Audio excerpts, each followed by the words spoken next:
Good day, everyone. We are the Group 5 reporters, and our topic for this day is all about communicating authentic assessment. As we go through with this topic in our discussion today, you will know how important communication is, especially in the classroom setting. But first, allow me to read our learning objectives for this discussion.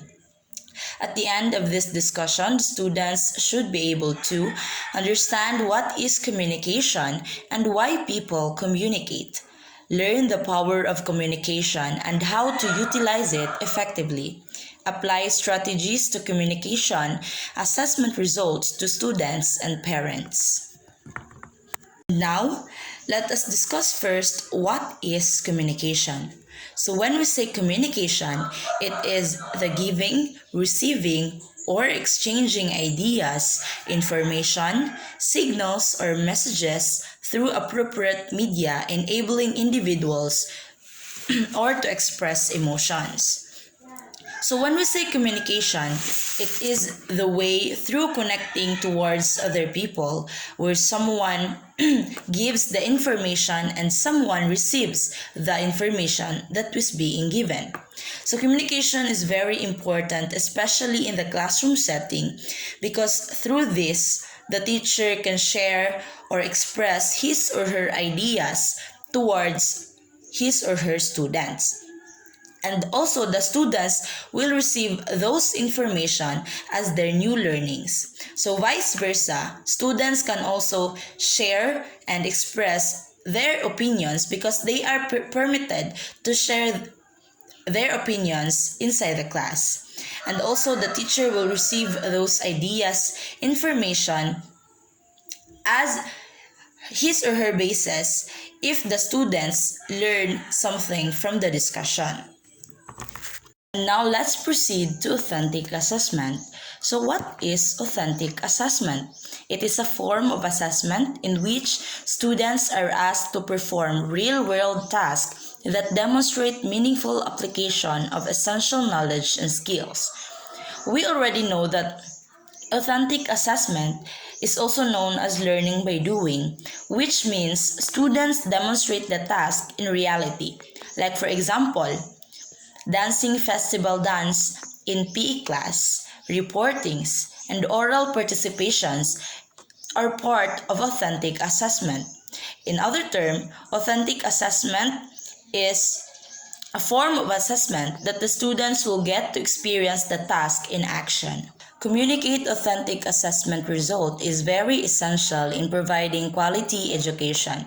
It is the way we can do to maintain the good relationship between teacher, student, school heads, parents, and to other people within the community.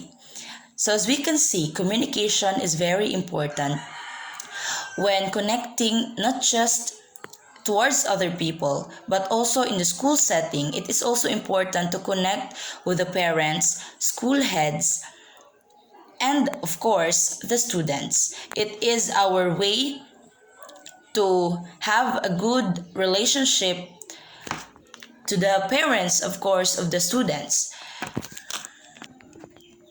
Through communicating to them, we can have a healthy relationship and a safety environment for everyone, especially for the students who are our first priority of all.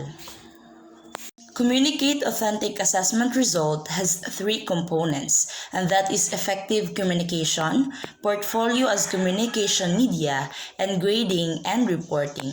But today, we will discuss and focus more on effective communication. Effective communication. In our everyday lives, we always communicate to deliver our message and share our ideas with others. Having good communication is the foundation of successful relationship, both personally and professionally. Effective communication is more than just exchanging ideas. It is also about understanding emotions and intentions behind every information we receive and present.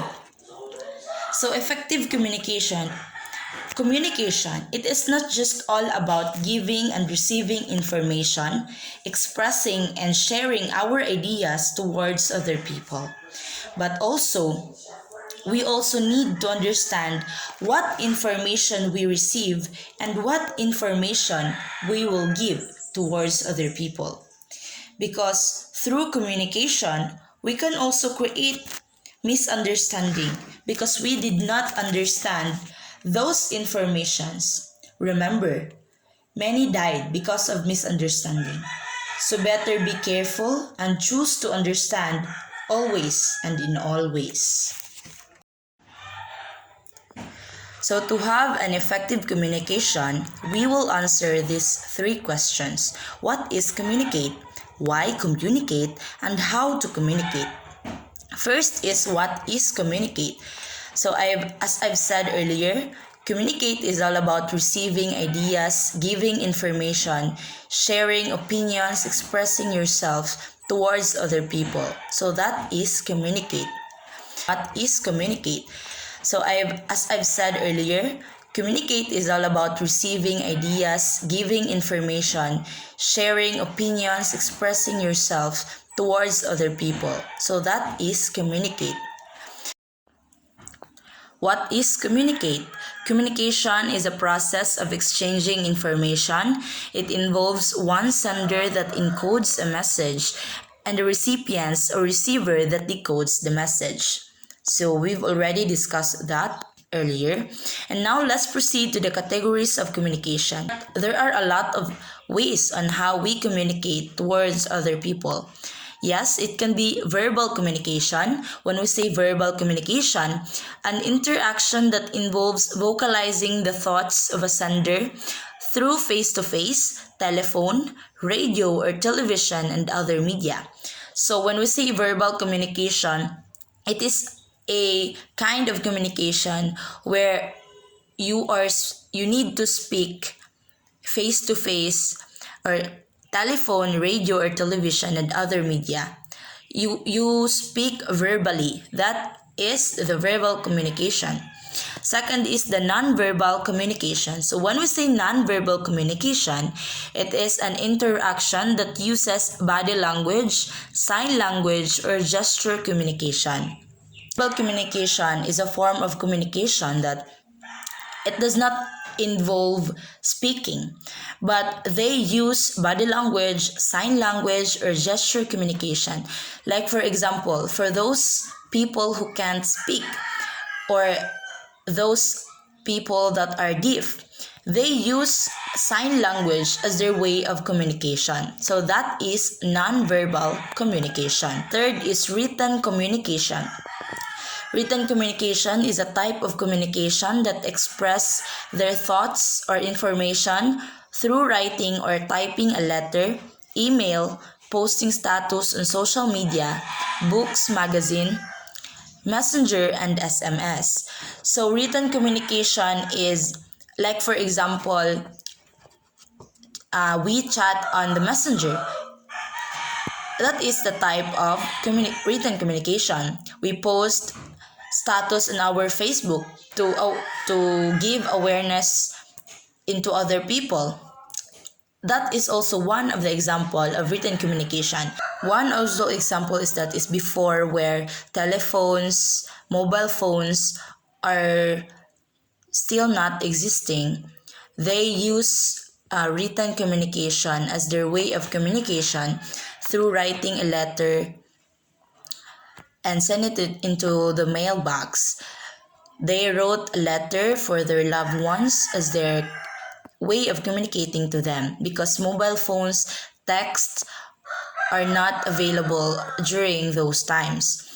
Fourth is visualization. So when we say visualization, it is using pictures, graph, and charts to communicate.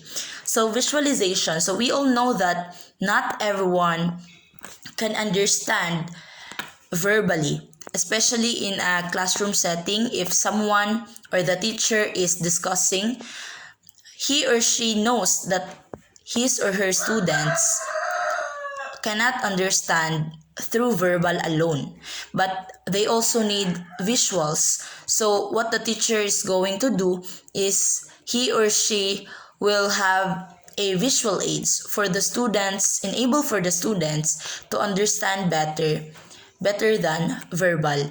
So the teacher uses graphs, charts, or any visual aids that the students will be able to see and to understand better.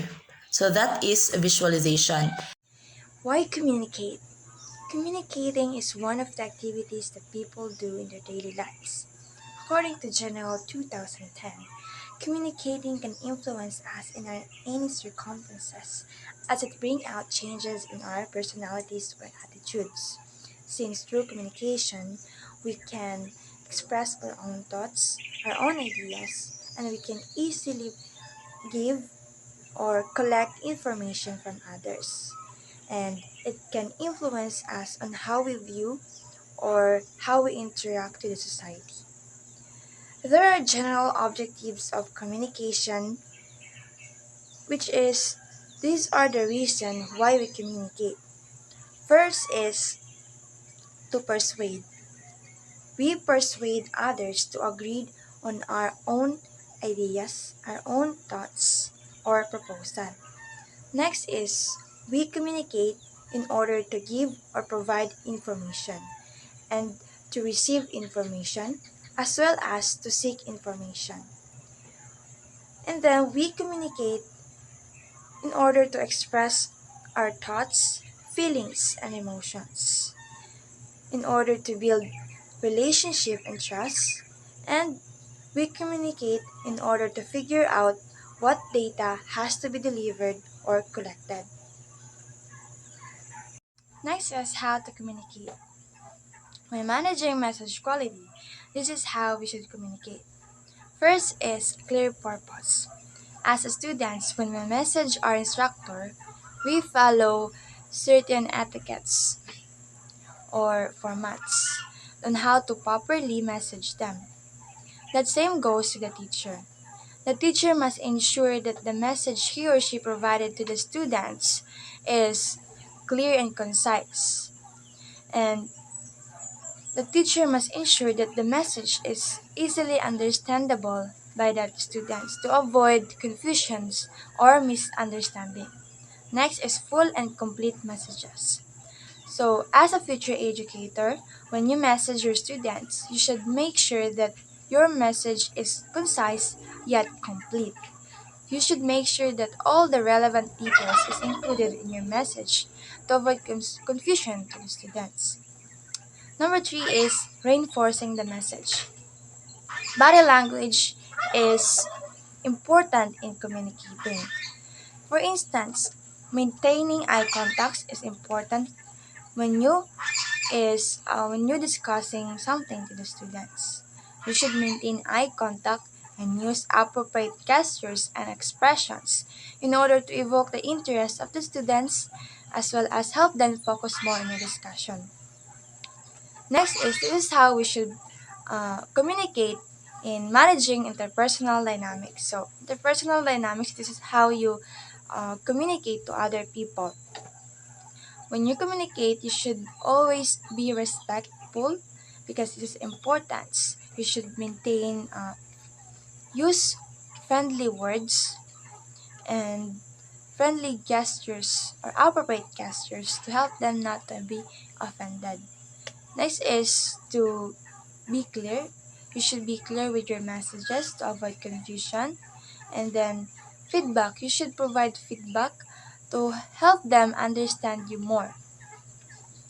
These are just common techniques on how you should properly communicate to other people. Next is strategies for effective communication in the classroom. First is more teamwork. As a future educator, you must provide activities that allow students to collaborate or work with their peers to help them improve their communication skills. Next is body language. So, as a future educator, you must know how to properly use gestures, facial expressions, and then you should maintain eye contact to the students. Next is active listening. So you must promote active listening in the classroom. So when the students is giving their opinions or ideas, you must listen carefully and you should not interrupt them to help them express more their thoughts. Next is feedback. So as a future educator, you must give feedback to the students in order for them to track their improvements or progress, in order for them to know their strengths and weaknesses, and in order for them to know what areas they should improve. Next is sense of humor. So giving joke to students is essential in the classroom since it could help the students be more interested in your discussion. However, giving joke, you should make sure that your joke didn't lead to awkwardness or didn't offend anyone. Next is technical skills. As a future educator, you must know how to use or integrate technology in the classroom to cope up with the different learning styles of the students. Next is be clear. When you provide information, written or spoken, you should make sure that your information or messages is clear and concise. How a teacher communicates to students and parents. So let's start the teacher to students. So this is how a teacher should communicate to students when it comes to their assessment results. First, discuss not only what areas of the assessment results the student did well, but also where the students and teacher will want to focus their effort.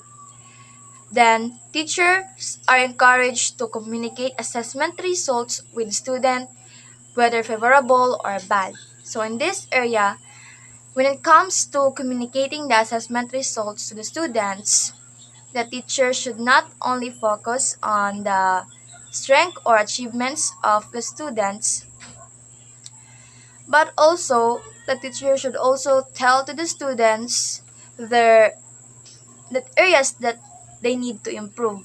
For instance, the teacher tell the students about areas that they did poorly so that the students will determine what step to take in order to improve their skills and abilities.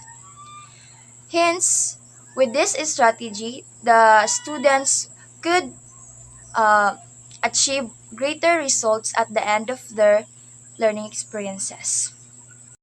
Next is teacher to parents. So this is how a teacher should communicate to parents when it comes to the assessment result of the students. First, allow families the time and space to express their concerns about the assessment results. So, first is the teacher must arrange a personal meetings with the parents or family members of the students. And then the teacher should allow the parents to express their thoughts and concern with regards with the assessment results of their child. Next is use family-friendly words and avoid jargon. So when it comes to communicating to the parents, the teacher must use family-friendly words to in order to avoid the parents to be offended and avoid jargon or using complicated words when it comes to communicating to the parents. For instance, instead of saying your child exhibits deficits in numeracy skills, a teacher should say your child needs improvement in math. So in this way, the parents can easily understand what a teacher is referring or discussing for. Next is focus on the strength and what the child can do. So instead of focusing solely on the weaknesses of the student or the areas that the students need improvements, the teacher should focus also on the strength and what the child can do. For instance, a teacher can say, your child is good in problem solving. So a teacher can say that so that the parents can assure that the students is doing better on the classroom. Next is ascertain that family members are aware with any key phrases. So a teacher must explain properly to the parents about the relationship of percentile rank or grades with the assessment result of their child. So you must explain to them how assessment results affects the grades of the students in order for parents to determine the learning progress of their child. So that's the end of our discussion. Thank you for listening.